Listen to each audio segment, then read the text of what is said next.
জাতীয় নির্বাচন যত ঘনিয়ে আসছে ততই ব্যস্ততা বাড়ছে বিএনপির। একই সঙ্গে ব্যস্ততা বাড়ছে বিএনপির মাঠের কর্মসূচি ও প্রার্থী তালিকা নির্বাচন নিয়ে। দলটির তৃণমূলের কার্যক্রম নজরে পড়ার মতো হলেও অভ্যন্তরীণ কিছু জটিলতা যেন কাটছেই না। সব পরিস্থিতি বিবেচনায় এই মুহূর্তে দলটির ভেতরেই তিনটি বড় চ্যালেঞ্জ স্পষ্ট হয়ে উঠেছে, যা নেতাকর্মীদের মধ্যে উদ্বেগ সৃষ্টি করেছে এবং নির্বাচনের আগে বিএনপিকে নতুন করে ভাবনায়ও ফেলেছে।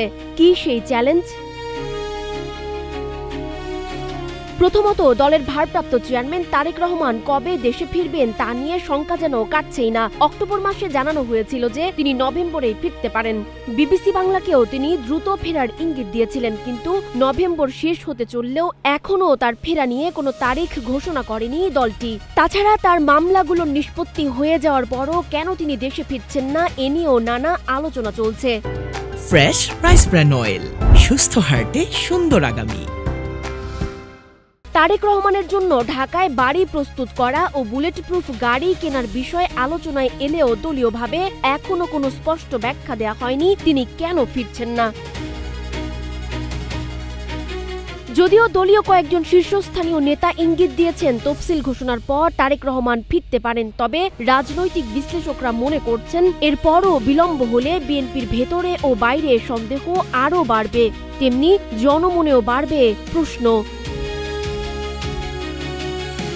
দ্বিতীয় চ্যালেঞ্জ হিসেবে দেখা হচ্ছে বেগম খালেদা জিয়ার অসুস্থতা। দলের চেয়ারপারসন খালেদা জিয়া ৩টি আসনে প্রার্থী হিসেবে মনোনীত হলেও হঠাৎ শারীরিক অবস্থার অবনতি দল জুড়ে নতুন উদ্বেগ তৈরি করেছে। নিউমোনিয়া, হৃদযন্ত্র ও ফুসফুসে সংক্রমণ ধরা পড়ার পর তাকে পুনরায় হাসপাতালে ভর্তি করা হয়েছে এবং তাকে নিবিড় পর্যবেক্ষণে রাখা হয়েছে। দলের নেতারা বলছেন তিনি সুস্থ হয়ে দ্রুতই ফিরবেন, কিন্তু মাঠ পর্যায়ে নেতাকর্মীদের মধ্যে অনিশ্চয়তা বেড়েই চলেছে, কারণ খালেদা জিয়া বিএনপির ঐক্যের প্রতীক হিসেবে বিবেচিত। রাজনৈতিক পর্যবেক্ষকদের মতে তিনি সরাসরি নেতৃত্ব না দিলেও তার উপস্থিতি দলকে একত্রে রাখার প্রধান শক্তি।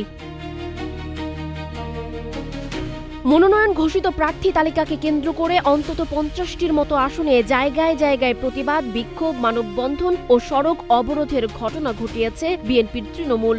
ঘোষিত প্রার্থীর বিরুদ্ধে স্থানীয় নেতাকর্মীদের প্রতিক্রিয়া দলকে অস্বস্তিতে ফেলেই চলেছে। এছাড়া সমমনা দলগুলোর জন্য শূন্য রাখা আসনগুলো নিয়েও নতুন সংকট দেখা দিয়েছে।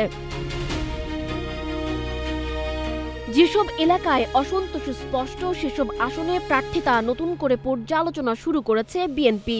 দলটির স্থায়ী কমিটির সাম্প্রতিক বৈঠকেও এ বিষয় নিয়ে আলোচনা হয়েছে, যেখানে স্থায়ী কমিটির সদস্য ডক্টর খন্দকার মোশাররফ হোসেন বলেছেন এটি সংকট নয়, বড় দলে এমনটা স্বাভাবিক। তিনি বলেন দলীয়ভাবে বিষয়গুলো সমাধান করা হবে এবং সবাই মিলেই নির্বাচনী মাঠে কাজ করবে। নির্বাচনের আগে ৩টি গুরুতর বিষয়ে চাপ বাড়লেও বিএনপি বলছে দলীয় প্রস্তুতি চলমান, সমস্যার সমাধানও হবে ধাপে ধাপে। তবে তারেক রহমানের ফেরা, খালেদা জিয়ার স্বাস্থ্য এবং মনোনয়ন সংকট, এই ৩ ইস্যু দলের ভেতর আগামী দিনগুলোতে রাজনৈতিক উত্তাপ আরও বাড়াতে পারে, এমনটাই ধারণা করছেন রাজনৈতিক বিশ্লেষকরা। সানজিদা আফরিন, সোনিয়া, নাগরিক, প্রতিদিন।